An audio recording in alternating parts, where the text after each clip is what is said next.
Salut les mangeurs de livres, welcome back to the podcast. Alors après une petite interruption, j'ai décidé aujourd'hui de vous parler d'un auteur chéri, cher à mon cœur, j'ai nommé Poul Anderson. Alors pour bien des gens en France, Poul Anderson c'est un illustre inconnu,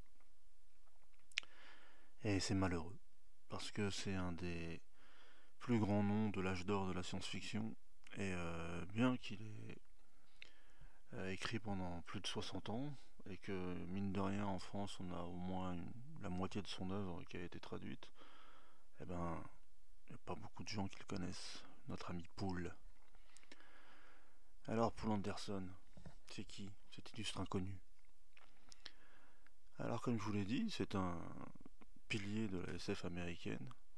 C'est un mec qui est né en 1926 et malheureusement il nous a quittés déjà en 2001, ça fait un petit moment déjà. Et moi j'ai découvert Poul Anderson avec le livre dont je vais vous parler aujourd'hui, qui s'appelle Les Croisés du Cosmos. Alors pourquoi j'ai choisi cet ouvrage dans l'œuvre considérable de Poul Anderson? Tout simplement parce que c'est le premier que j'ai lu de lui, et que pour faire une petite pastille là, de retour dans le podcast, je me suis dit que c'était pas plus mal. Donc moi j'ai découvert Poul Anderson comme ça, avec un petit poche de chez Folio qui est toujours disponible. Les petits poches Folio SF, là, une couleur presque argentée. Là. Et en lisant la quatrième de couverture, en fait, ça m'a fait rire. C'est quoi le pitch? Au XIVe siècle, dans la campagne anglaise, il y a un vaisseau spatial qui se pointe, alors que il y a des chevaliers et leurs seigneurs qui sont en train de se cogner dessus contre une armée adverse. Et ils pensent que c'est des démons. Alors au début, ils ont peur, ils se cachent un peu et tout, mais l'esprit anglais étant ce qu'il est, ils essayent quand même de leur balancer des flèches et leur mettre des coups de hallebarde. Et par chance, il y a une flèche qui tue un des extraterrestres. Et à ce moment-là, les Anglais s'écrient les démons peuvent mourir, les démons peuvent mourir. Et en fait, à la surprise générale, ils arrivent à découper les extraterrestres et à leur voler leur vaisseau. Et donc, ils prennent le vaisseau et ils se barrent. Ils se barrent dans l'espace. Et au bout de quelques siècles, ils ont conquis un empire interstellaire. Et il y a des humains qui finalement ont réussi à maîtriser l'art de voyager dans l'espace qui les rencontrent. Et donc je vous spoil pas la suite, mais c'est pas mal, non? C'est pas mal comme idée. Et donc voilà, j'ai commencé à lire du Poul Anderson comme ça. Et ce petit bouquin, Roland Emmerich a produit, à l'époque où il était encore en Allemagne, il a produit un film qui s'appelle Les Croisés du Cosmos. Bon, franchement, c'est vraiment un nanar. Hein. À l'époque, j'étais tombé dessus dans une foire fouille au DVD, je l'ai pris, j'ai pas tenu 3 minutes. Pourtant, Dieu sait que parfois je suis client des nanars, mais c'était pas possible. Et donc ce petit bouquin de SF m'a ouvert la porte de l'univers de Poul Anderson. Alors je pense que je vous parlerai souvent de Poul Anderson. Je pense que peut-être un jour je ferai un podcast dédié à Poul Anderson. Parce que c'est vraiment un grand de la SF. Et il a touché non seulement à la SF mais aussi à la fantasy. Et comme la plupart des auteurs de SF de sa génération, il a obtenu un diplôme scientifique. Il était physicien et chimiste. Donc ça lui permettait de savoir un peu de quoi il parlait. Mais comme c'était aussi un féru d'histoire, euh, il s'est souvent servi de sa passion pour l'histoire pour écrire nombre de ses livres. Par exemple, en France, les livres les plus connus qu'on a de Poul Anderson, c'est un cycle qui s'appelle La Patrouille du Temps. Alors pendant longtemps, on n'avait eu qu'un petit poche avec deux trois nouvelles, non, parce qu'en fait c'est un cycle qui regroupe des romans, des novellas, des nouvelles. Et en gros, on avait peut-être les deux ou trois premières itérations du cycle. Mais il y a bien une quinzaine d'années maintenant que le Bélial a entrepris l'édition de tout le cycle. Et il est maintenant disponible soit en 4 volumes séparés, soit en deux grosses intégrales. Et d'ailleurs, chapeau bas pour le Bélial parce qu'ils font un vrai travail d'édition avec Poul Anderson. Ils ont sorti pas mal de ses ouvrages.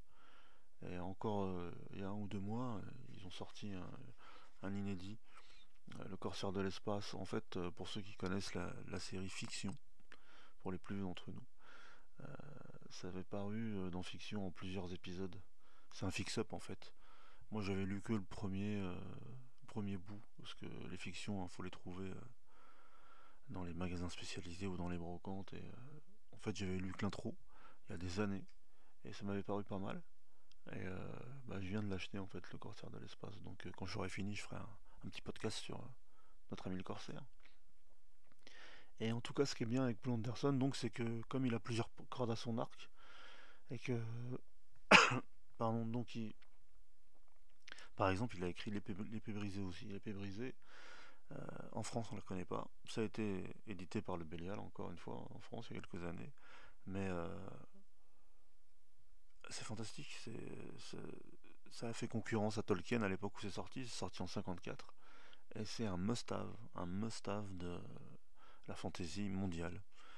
Ou par exemple, en 47, son premier texte, c'était une nouvelle qui s'appelait Tomorrow's Children, les enfants de demain. Et pareil, cette nouvelle, j'ai dû la lire, alors, je sais pas dans quelle anthologie, c'était sorti dans un poche, peut-être les meilleurs récits de la SF, ou, en tout cas, je sais que les moutons électriques l'ont ressorti ensuite dans une anthologie à eux. Et pourquoi j'en parle? Parce que cette nouvelle-là, ainsi qu'une nouvelle de Philippe Cadic qui s'appelle L'Homme Doré, qui est disponible aussi dans un recueil, et ben en fait, c'est sorti bien avant que Jack Kirby et Stan Lee inventent les X-Men, mais ça reprend exactement la même histoire que le récit fondateur des X-Men. Par exemple, Kadik, il donne même le nom scientifique des mutants Homo supérieurs qu'on retrouvera dans le premier épisode des X-Men, et ensuite c'est l'appellation qu'on leur donne, quoi. Après Homo sapiens, il y a Homo supérieur, c'est les mutants. Et que ce soit dans l'Homme Doré ou dans les Enfants de Demain, eh ben c'est le même schéma, c'est des mutants qui sont pourchassés par les humains parce qu'ils ont des pouvoirs et ça leur fait peur, et ils se retrouvent dans une école dirigée par un homme qui veut les sauver et qui essaie de leur apprendre à gérer leurs pouvoirs. Et donc c'est incroyable, parce que moi qui étais un fan de comics et qui était un super lover des X-Men, quand j'ai lu ça, je me suis dit, putain, Kirby, en fait, il avait lu, comment il s'appelle Paul Anderson et Philippe K. Dick.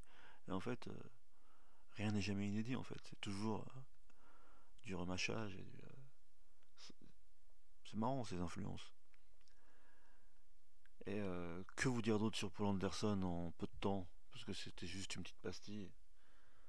Que vous dire d'autre? Bah donc ouais, en France, si vous avez envie de lire du Paul Anderson, donc comme je vous l'ai dit,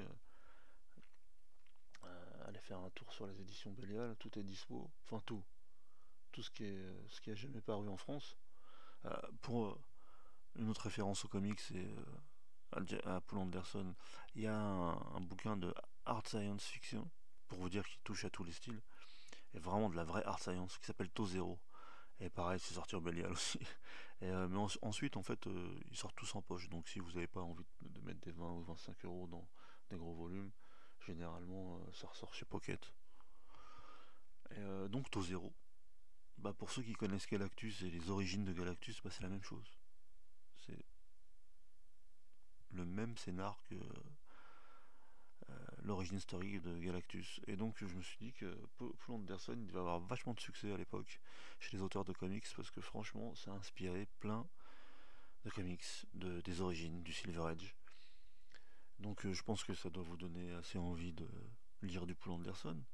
Et comme je vous l'ai dit, là c'était juste une petite pastille vite fait. Mais je pense que je vous ferai beaucoup de podcasts de Paul Anderson où je vous expliquerai un peu sa vie, son œuvre, et où je décortiquerai un peu plus ses bouquins. Mais en tout cas, si vous avez envie de SF marrante, c'est rare la SF marrante qui marche. Lisez Les Croisés du Cosmos chez Folio, ça coûte pas cher. Et il y a un twist à la fin qui vaut le détour. Donc si vous tombez dessus et que vous avez, on va dire, 2 heures à perdre, parce qu'on peut le lire d'un coup, achetez Les Croisés du Cosmos. Hein. Bah, je crois que ce sera le podcast le plus court que j'ai jamais fait, mais bon, comme je m'étais interrompu pendant longtemps, bah, je recommence en douceur. Et si mes podcasts vous plaisent, bah, abonnez-vous, faites des commentaires, etc., etc. Parce que je crois que pour l'instant, je suis vachement loin dans le listing des podcasts culturels et de livres. Donc aidez-moi à remonter la pente, les gars. Hein, les livres-vores. À bientôt.